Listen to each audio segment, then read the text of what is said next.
오늘 이 시간 하나님께서 우리에게 주시는 말씀은 누가복음 17장 11절에서 14절까지의 말씀입니다. 제가 봉독할 때에 살아계신 하나님 아버지의 음성을 다 들으실 수 있기를 소원합니다. 예수께서 예루살렘으로 가시는 길에 사마리아와 갈릴리 사이로 지나가시게 되었다. 예수께서 어떤 마을에 들어가시다가 나병 환자 10사람을 만나셨다. 그들은 멀찍이 멈춰서서 소리를 높여 말하였다. 예수 선생님, 우리를 불쌍히 여겨주십시오. 예수께서는 보시고 그들에게 말씀하셨다. 가서 제사장들에게 너희 몸을 보여라. 그런데 그들이 가는 동안에 몸이 깨끗해졌다. 아멘. 아멘. 주님께서 주시는 말씀입니다. 예수께서 만나시니라는 제목으로 오늘 주신 하나님의 말씀을 통해서 우리가 들어야 할 것들을 같이 들었으면 좋겠어요. 본래 오늘 우리에게 주어진 본문 말씀의 범위는 11절에서부터 19절까지입니다. 이 전부를 다 살피기에는 다룰 것도 많고 또 시간도 부족할 것 같아서 오늘은 11절에서 14절까지의 말씀만을 함께 살펴보려고 해요. 오늘 다루지 못한 구절들은 다음에 기회가 있을 때에 나눌 수 있었으면 좋겠습니다. 본문 말씀이 이렇게 시작합니다. 예수께서 예루살렘으로 가시는 길에 예수님과 제자들은 지금 북쪽 갈릴리 지역에서 예루살렘이 위치한 이 남쪽의 유대 지역으로 내려가는 중이에요. 그러니까 위에서부터 아래로 내려가는 길이다라는 말이죠. 그런데 누가는 이어서 이렇게 기록합니다. 사마리아와 갈릴리 사이로 지나가시게 되었다.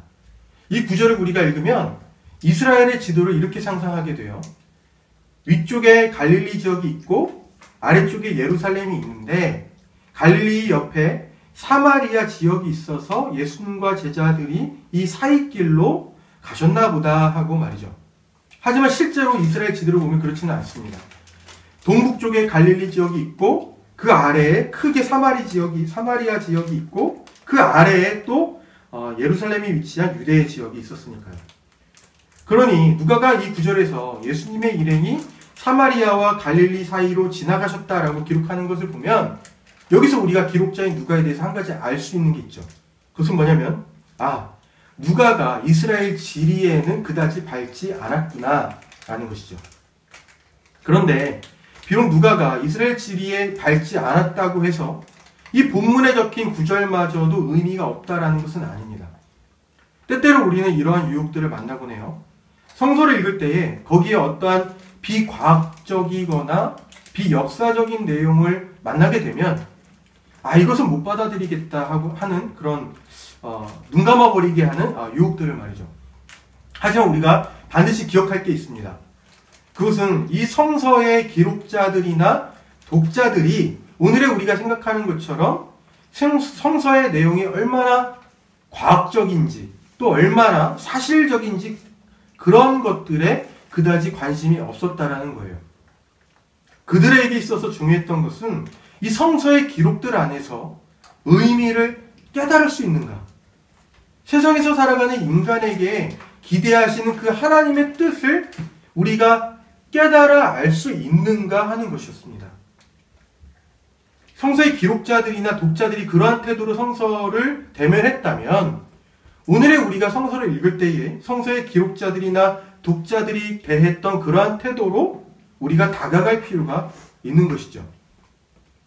그래서 사마리아와 갈릴리 사이로 지나가시게 되었다라는 구절이 비록 이스라엘의 실제 지리와는 맞지 않을지라도 이 구절에도 당연히 우리에게 전해주는 중요한 의미가 있습니다. 왜냐하면 바로 거기에 나병 환자 10사람이 거주하고 있었기 때문에 그래요.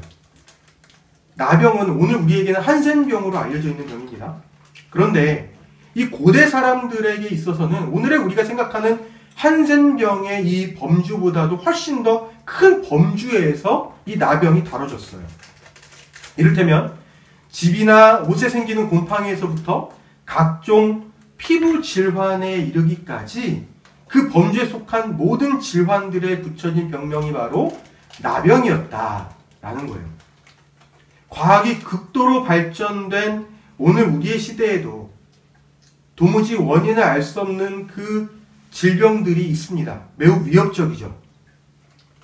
그런 질병에 걸리는 것은 두려운 일입니다. 오늘의 우리 시대에도 그러한데 고대의 사람들에게 있어서는 말할 나위가 없겠죠. 나병은 고대 사람들에게는 두려움과 위협을 주는 질병 가운데 하나였어요. 원인을 알 수 없으니 치료할 방법도 찾을 수가 없는 것이고, 그러니 그 질병에 대해서 공동체가 할 수 있는 일이라고는 그 최선은 나병에 걸린 사람을 사회로부터 격리시키는 것뿐이었습니다. 그래야만 그 사람의 질병으로부터 공동체 내의 사람들을 보호할 수 있었기 때문이죠. 구약의 레위기서 13장을 보면 이러한 조치에 관해서 우리가 잘 알 수 있습니다. 거기에는 이렇게 기록되어 있어요. 악성 피부병에 걸린 사람은 입은 옷을 찢고 머리를 풀어야 한다. 또한 그는 자기 코 및 수염을 가리고 부정하다 부정하다 하고 외쳐야 한다. 병에 걸려있는 한 부정한 상태에 머물러 있게 되므로 그는 부정하다. 그는 진 바깥에서 혼자 따로 살아야 한다. 여러분, 만약에 마을로 들어가는 길에 이런 사람을 만났다고 상상해 보십시오. 그가 찢어진 옷을 걸치고 있습니다. 또 머리도 헝클어져 있어요. 그러면 그런 사람에 대해서 어떠한 생각이 들까요? 아, 미친 사람 같다. 돌아서 가야겠다. 이런 생각이 들지 않겠어요? 그런데 바로 이러한 행색이 나병 환자가 반드시 갖춰야 하는 모습이었다는 거예요. 누가 봐도 미친 사람같이 돌아서 가야 할 정도로 거리껴지는 그런 행색 말이죠. 그런데 여기서 한술 더 떠서 자기의 이 코 및 수염을 가리고 자기 자신을 향해서 부정하다 부정하다라고 큰 소리로 외쳐야 했습니다. 이 정도 되면 누가 억지로 등을 떠밀어서 저 사람에게 좀 가봐 라고 말하면 손살에 칠만하죠. 아, 나는 못해. 네가 가. 이렇게 반응할 만해요. 이처럼 고대 사회에서 나병 환자가 되어버렸다라는 것은 그의 가족과 사회 공동체, 또 지나가는 사람들, 심지어는 자기 자신으로부터도 고립된다는 것을 의미했어요. 그 당사자에게 있어서. 사회적인 존재로서의 인간성, 그리고 인간의 존엄성과 같은 것들을 나병에 걸리는 순간부터 다 상실해 버린다는 거죠. 이런 나병 환자 10사람이 바로 갈릴리와 사마리아 사이길에 있었다라는 이 누가복음의 이 보도는 이들이 유대인이 거주하는 갈릴리나 사마리아인이 거주하는 사마리아 그 어디로부터도 받아들여지지 못했다라는 것을 의미합니다. 그러니까 유대 사회나 사마리아 사회 그 어디에도 이들이 소속될 공간이 없었다라는 거예요. 경계선 밖으로 내몰렸던 그들은 분명 당시 세상에 존재했던 사람이지만 한편으로는 결코 존재하지 않는 사람들이었다는 말이죠. 그런데 여기서 잠깐 우리가 멈춰서 생각해보면 나병 환자에 걸린 사람들이 겪어야 했던 그러한 것들이 오늘날에도 마찬가지로 일어나고 있다는 거죠. 그러한 취급을 받는 사람들이 있다는 말입니다. 우리 사회에 존재하지만 존재하지 않는 것처럼 취급되는 사람들이 있다는 거예요. 쉬운 예는 이런 것들이 있어요. 쓰레기 회수 차량이 있습니다. 그 환경미화원들. 그런 분들이 일본처럼 대낮에 그들의 근무 시간에 우리 보통의 회사원들이 근무하는 그 시간처럼 그들이 그 시간에 그러한 일들을 하지 않아요. 우리 사회에서 그 사람들은 남들이 다 자는 시간에 새벽 1, 2시에 나와서 그 일들을 합니다. 분명히 우리 사회에 존재하는 분들이지만 눈 밖으로 밀려난 사람들이라고 말할 수 있어요. 이유가 있죠. 그들이 하는 일이 사람들에게 혐오를 주기 때문에 그래요. 냄새를 주고 눈에 불편하기 때문에 더러운 것들을 다루는 사람들이기 때문에 그렇습니다. 이런 분들이 일종의 이 나병 환자가 취급당했던 것처럼 존재하지만 존재하지 않는 사람처럼 취급되던 그런 것과 비슷하다고 말할 수 있어요. 또 어떤 사람들이 있겠습니까? 난민들이 또 그럴 수 있겠죠. 난민들. 분명히 우리 사회에 존재하는 사람들이지만 존재하지 않는 사람들처럼 그들을 대면하는 것이 불편해서 그들을 자꾸만 어떤 영역 밖으로 밀어내려고 하죠. 바로 그런 사람들이 이 나병 환자와 같이 존재하지만 존재하지 않는 것처럼 여겨지는 사람들이란 말이죠. 분명히 이 사회에 있지만 실상은 사회의 경계 밖으로 내몰린 것과 다름없는, 이 사회에서 보이지 않아야 하는 존재로 취급되는 사람들이 분명히 우리 사회에 있다는 것을 우리가 기억할 필요가 있는 것 같아요. 누가는 오늘 이 본문 말씀을 시작하면서부터 예수께서 바로 그러한 사람들을 만나셨다라고 기록하고 있어요. 중요한 것은 예수님이 의도적으로 그런 사람들을 만나러 가셨다라는 거예요. 예수께서 길을 가시다가 우연찮게 그들을 만나신 것이 아니라 의도적으로 만나러 가셨다라는 거죠. 의도적으로 만나셨다라고 말할 수 있는 근거가 있어요. 본문 12절에서 만나셨다라고 번역된 이 단어의 원어가 바로 의도적으로 만났다라는 의미이기 때문에 그래요. 그러면 이처럼 예수께서 이런 사람들, 그러니까 당시 사회에 엄연히 존재하지만 존재하지 않는 사람으로 취급되는 이 사람들, 또 자기의 존재를 부정당하고 경계 밖으로 내몰리는 사람들을 예수께서 의도적으로 만나셨다라는 것은 하나의 중요한 의미를 우리에게 던져줍니다. 우선적으로 우리가 알 것은 예수님의 이러한 행동이 그분께서 처음으로 본격적으로 하나님의 사역을 시작하실 때에 사람들 앞에서 공표하셨던 말씀에 근거하는 행동이었다라는 거예요. 누가복음 4장 18절은 당시 사회에서 무시되거나 가볍게 취급되는 불의의 사람들, 여러 가지 불의한 억압을 직면해야만 했던 그 불쌍한 사람들에게 예수님의 사역이 1차적으로, 우선적으로 향해 있었다라는 것을 알려줍니다. 이것은 당시 시대와 사회로부터 돌봄을 받지 못하고 오히려 부당한 착취나 억압을 받아야 했던 그 사람들에게 하나님께서 가장 먼저 관심을 가지고 계신다라는 말씀이기도 해요. 이 말씀에 근거하면 갈릴리와 사마리아 사이에 있었던 나병 환자들을 일부러 만나신 이 예수님의 행동을 우리가 충분히 이해할 수가 있죠. 예수님은 정말로 언행일치의 삶을 보여주고 계신 거예요. 그리고 예수께서 이렇게 행하셨다라는 것은 단순히 예수님이 참 되게 박애주의자구나, 예수님은 정말로 이 사회의 어두운 영역에 있는 사람들을 돌보시는 것들을 우선적으로 생각하는 분이구나 라는 이러한 지식에서 그치지 않아야 합니다. 그것은 그분을 따르는 제자로서의 부르심을 받은 우리에게도 어떠한 윤리적인 방향을 제시하는 것이기도 해요. 먼저는 우리 사회에 엄연히 존재하지만 존재하지 않는 사람처럼 취급받는 사람들에 대해서 우리의 감각을 회복할 것을 요청합니다. 그리고 그들도 이 사회에 존재하는 사람으로서 그들의 인격과 인간성, 인간의 존엄성을 인정받게 하는 데에 우리가 할 수 있는 몫을 감당해야 한다라는 것이죠. 이것이 바로 예수께서 일부러 나병 환자들을 만나러 가신 행동이 우리에게 주는 매우 실천적이고 윤리적인 메시지라고 말할 수가 있어요. 이어서 가봅시다. 자신들을 만나러 오시는 예수님을 보고 나병 환자들이 말찍이 서서 이렇게 외칩니다. 예수 선생님, 우리를 불쌍히 여겨주십시오. 우선 그들이 멀찍이 섰던 것에 대해서는 부정한 나병 환자들이 깨끗한 사람에게 접근할 수 없었던 당시의 종교적인 법 때문이었다라고 이해할 수 있고요. 그들이 예수께 외쳤던 말은 그들이 그 길을 지나가는 사람들을 향해서 구걸할 때에 늘 외쳤던 말이라고 이해할 수 있습니다. 이 사람들은 그런 식으로 구걸하면서 행인들이 적선하는 음식으로 하루하루 한 끼 한 끼를 버티면서 살았던 것이죠. 그러니까 이번에도 이들의 이러한 외침은 여느 행인들에게 했던 것처럼 그들의 배를 채우고자 하는 구걸에 지나지 않았던 것입니다.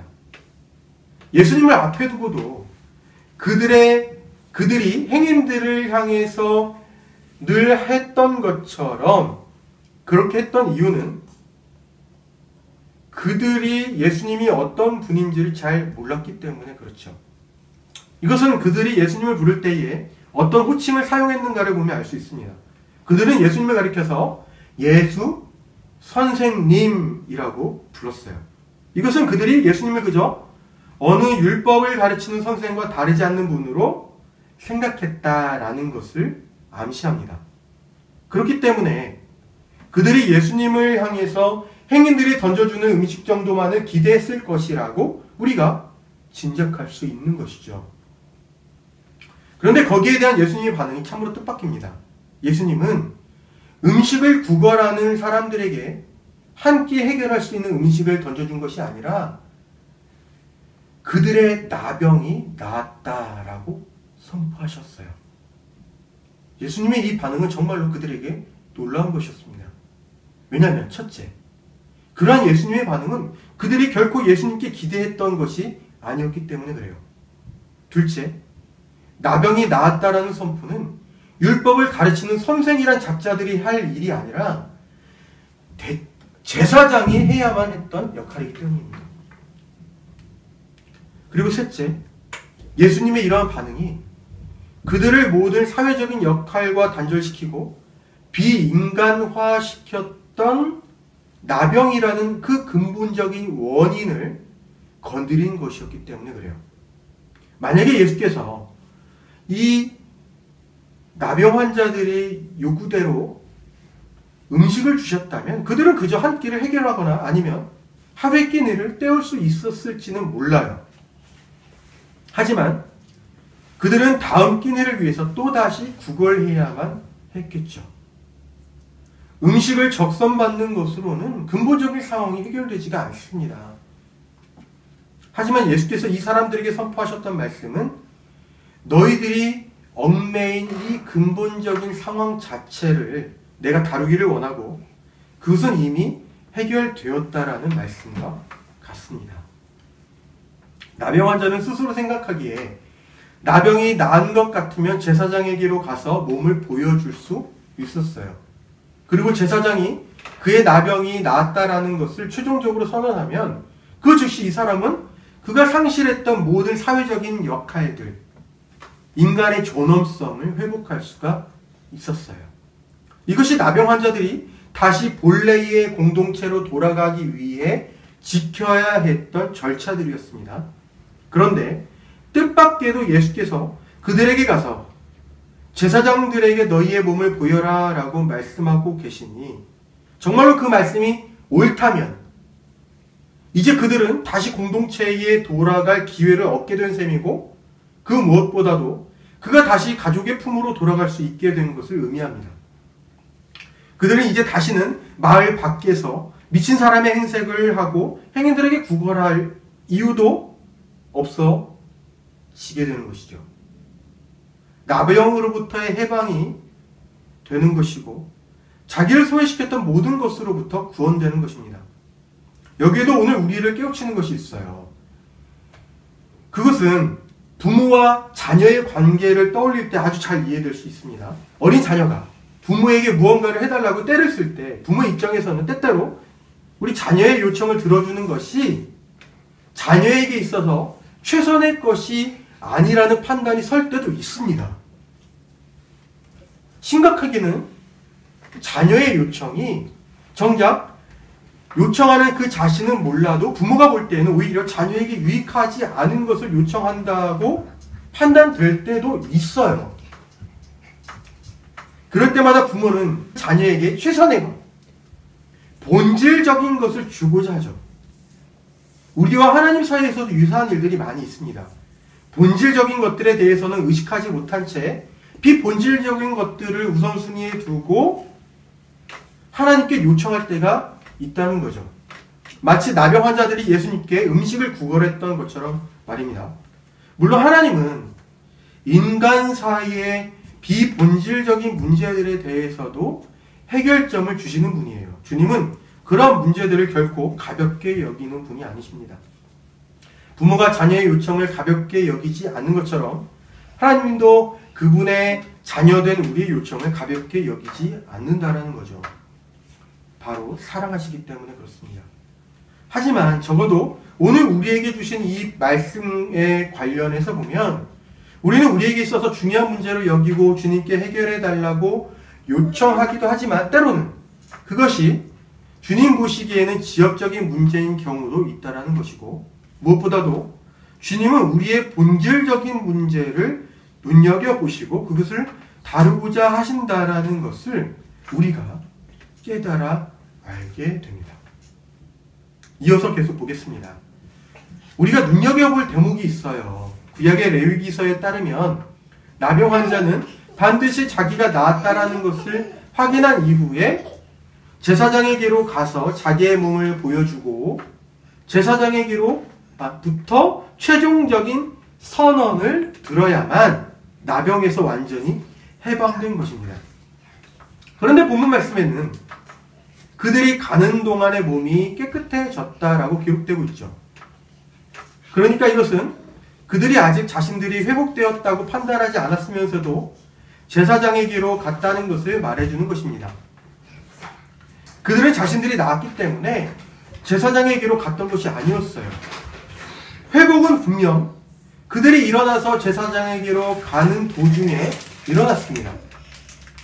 이런 행동은 인지부조화적인 행동이죠. 자신이 회복되었다라고 판단한 이후에야 제사장에게로 갈 수 있는 것인데 그들이 움직인 상황은 그렇지 않았으니까요. 그들이 이처럼 인지부조화적인 행동을 보인 데에는 이유가 있습니다. 바로 그들이 믿음을 가졌기 때문에 그래요. 그들이 예수께 음식을 구할 때 예수께서는 음식이 아니라 그들의 나병이 이미 나았음을 암시하는 말씀을 하셨습니다. 사랑해. 가서 제사장들에게 너희의 몸을 보여라. 그들은 그 말씀이 어떤 뜻인지를 알았어요. 그래서 선택해야 했죠. 자, 지금 내 몸의 상태는 어제와 같은데 그래서 나는 지금도 이렇게 여기서 구걸하고 있잖아. 예수님의 이 말씀을 그런 줄로 받아들이고 정말로 제사장에게로 갈 것인가? 아니면 에이 무슨 말도 안 되는 말을 하고 있어. 얼토당토하지 않는 말로 넘겨버릴 것인가? 아마 이러한 생각을 했겠죠. 그리고 결정을 내렸습니다. 제사장에게로 가기로. 그래서 그들은 일어나 제사장에게로 갔고 놀랍게도 가는 그 도중에 자신들이 회복되었다라는 것을 정말로 깨닫게 되죠. 우리의 머리와 몸으로는 전혀 납득되지 않는 예수님의 말씀입니다. 그런데 그 사람들은 바로 그 말씀을 믿고 그 말씀대로 움직였어요. 이것이 바로 믿음의 속성입니다. 머리로 이해할 수 있는 끝까지 쫓아서 갔는데도 결국 그 끝에서 만나게 되는 것은 그러면 이것을 과연 믿을 것인가 아니면 무시할 것인가, 바로 이러한 갈림길이라는 거예요. 좋은 예가 있습니다. 15세기에 그때까지만 하더라도 중세 유럽인들은 지구가 네모지다고 믿었어요. 사실 지구가 네모나다라는 확실한 증거도 없었으면서 당시 사람들은 하여튼 그렇게 믿었습니다. 막연하죠. 근거가 없으니까. 그래서 당시 유럽 사람들은 대항해라는 것을 하지 않았어요. 바닥 이 끝에는 지옥으로 떨어지는 낭떠러지가 있다고 믿었기 때문에 그래요. 그런데 그들과는 또 다른 막연한 믿음을 가진 사람이 있었습니다. 그가 바로 콜럼버스죠. 그는 지구가 둥글다라고 믿었어요.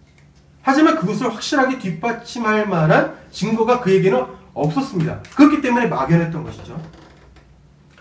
지구가 네모지다고 믿는 대다수의 사람들처럼 지구가 둥글다고 믿는 이 콜럼버스의 믿음도 역시 아주 막연한 것이었습니다. 그런데 지구가 네모지다고 믿었던 사람들과 이 콜럼버스와의 차이는 그가 정말로 지옥으로 가는 낭떠러지가 있을지도 모른다는 그 바다 끝을 향해서 항해를 떠났다라는 거예요. 지구는 둥글다라는 이 막연한 믿음 하나를 가지고서 합니다. 그렇게 해서 발견하게 된 것이 아메리카 대륙 아니겠습니까? 콜럼버스의 행동이 믿음의 속성을 잘 보여주고 있는 거예요. 믿음이 그런 거죠. 이성적이지 않습니다. 설명할 수가 없는 거예요. 이해되지 않는데 바로 그것을 붙잡고 행동하는 것이 바로 믿음이라는 거죠. 미지의 영역으로 발을 내딛는 것이기 때문에 그 앞에서 우리는 갈등하는 것이고, 그렇기 때문에 불안과 두려움을 안고서 그 안으로 들어가는 것이죠. 나병 환자들이 보여준 이 인지부조화적인 행동, 그 믿음의 행동이 우리에게 확인시켜 주는 것이 하나 있습니다. 그것은 바로 믿고 행하는 사람들에게 그 믿음이 실제가 된다라는 것입니다. 만일 이 사람들이 예수님의 말씀을 귀등으로 듣고 그 자리에 그대로 머물러 있었다면 그들에게는 아무런 일도 일어나지 않았겠죠. 하지만 그들이 나병에서 나음을 입은 것은 그들이 예수님의 말씀을 믿고 그대로 행했기 때문입니다. 이것 외에는 우리가 달리 해석할 방법이 없어요. 인간이 가진 경험적 지식과 이성적인 판단은 이미 있는 길, 이미 보이는 길을 걸어갈 수는 있습니다. 그렇지만 믿음을 가진 인간은 보이지 않던 길을 내는 사람이에요. 이 양단에는 결코 무너뜨릴 수 없는, 무시할 수 없는 질적인 차이가 있다라는 것이죠. 그러니까 나병 환자들이 예수님의 말씀을 듣고 그대로 행해서 결국 그들이 믿음대로 되었다라는 이 대목은 우리에게 이것을 말씀하는 것과 같아요. 하나님께서 우리에게 말씀하실 때 하나님은 우리가 믿음으로 반응하기를 기대하신다라는 겁니다. 이제 설교를 마무리하고자 해요. 비록 오늘 우리가 함께 살펴본 이 말씀들이 4개 구절밖에 되지 않은 아주 짧은 말씀이지만 이 구절을 통해서 하나님은 우리에게 깨닫게 하시는 것들을 들어볼 수는 있었어요. 크게 3가지였습니다. 하나는 우리가 우리 사회 속에 존재하지만 존재하지 않는 사람들로 취급되는 그 작은 사람들을 향해서 어떠한 마음과 태도로 다가가야 하는지, 우리가 무엇을 할 수 있는지를 생각해 봐야 한다는 거예요. 본문 말씀에서 비추어진 예수님의 모습은 그 당시 사회로부터 버림받은 사람들의 존재 회복을 위해서 일하시는 모습이었습니다.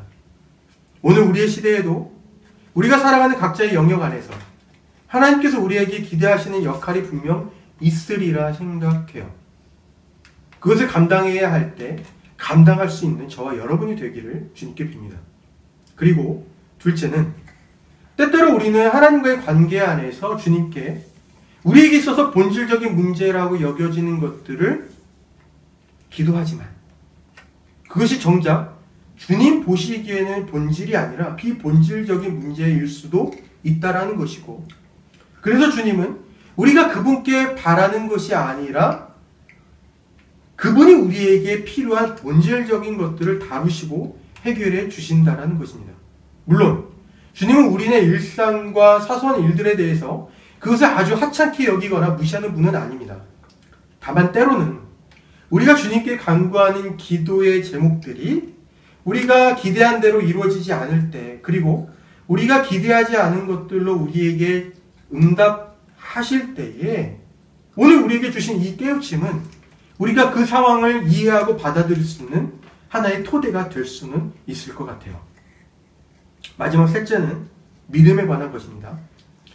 나병 환자들은 자신들이 이미 회복된 것을 확인한 다음에 내 몸이 나았네? 그러면 제사장에게로 가서 확답을 받아야지. 이렇게 움직인 것이 아니었습니다. 예수님의 말씀은 그들에게도 비이성적이고 아주 비일상적인 것이었지만 그 사람들은 그 말씀을 믿고 제사장에게로 갔어요. 중요한 것이 있습니다. 아직 낫지 않았습니다. 바로 그 상태로 갔다는 거예요. 하지만 결국 그들의 믿음대로 그들은 그 가는 길에 완전히 회복되었습니다. 콜럼버스도 좋은 예였죠. 지구가 둥글다라는 믿음에 따라서 아주 막연했지만 용기 있게 대항해를 떠났기 때문에 그가 아메리카 대륙을 발견할 수 있었던 것입니다. 우리의 경험에 기초한 이성과 이 논리는 이미 존재하는 길을 두들겨 보면서 가게 할 수는 있습니다. 하지만 결국 새로운 길을 내는 사람은 믿음을 가진 사람이라는 것을 우리가 확인할 수 있었죠. 하나님은 우리가 그분의 부르심을 믿음으로 감당하기를 우리에게 기대하고 계십니다. 이성과 상식을 존중하면서도 믿음을 따라 행할 줄 아는 용기도 우리에게 있기를 빌어요.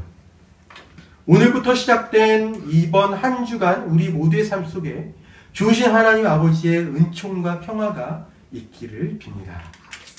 이제 기도하겠습니다. 주님, 오늘도 말씀을 통해서 저희가 듣고 해야 될 만한 것들을 깨우쳐 주심에 감사드립니다. 주님께서 그리 사셨듯이 저희도 이 사회 속에 존재하는 작은 사람들을 위해서 저희가 감당할 수 있는 일들을 감당하면서 살 수 있도록 인도하여 주십시오.